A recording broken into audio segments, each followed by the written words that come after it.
คุ้มมากระถิ่นได้กินสักพอพักใจตัวมาอยากไงก็ว่าให้พักตายน้อยน้อยคนคนคนใจดำคือใจน้ำเป็นดังฟ้าว่าคือคำพูดจากต่อไปว่าใจน้องบ่ต้องทำเปลี่ยนผ่านวันละลายลอยโทรมาบอกอ้ายคอยได้เป็นจอยคอยพาบ่เห็นเอา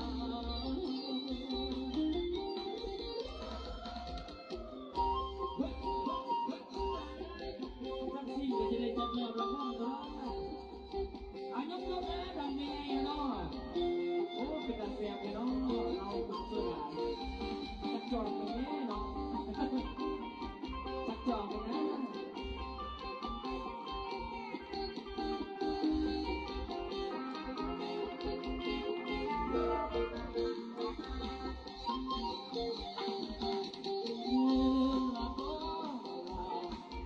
สัญญาเดิมลาบเดิมลาบเดิมลาบไปอยู่ไหนได้แค่ดูรอได้ลงคนสะต่อได้ไหมเจ้าคงมากระถิ่นได้กินจะต้องพับใจตัวมาอยากไปก็ว่าใครพักตายน้อย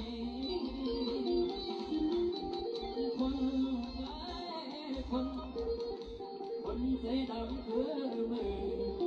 ใจน้ำเป็นดังฟ้าก็คือคำบอกจากก่อนป่าใจน้องบ่ต้องกันเพียงผ่านมันละลายลอยโทรมาบอกอ้ายให้คอยได้เป็นจอยคอยพาบ่เห็นหน้า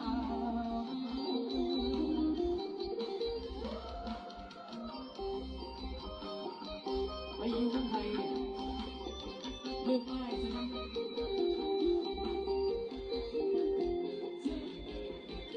แต่ลุงๆก็ได้เลยครับเพราะยังไม่ได้เอาแล้วครับตัวตั้งเราต่อไปได้ม้วนแน่นอนพี่น้อง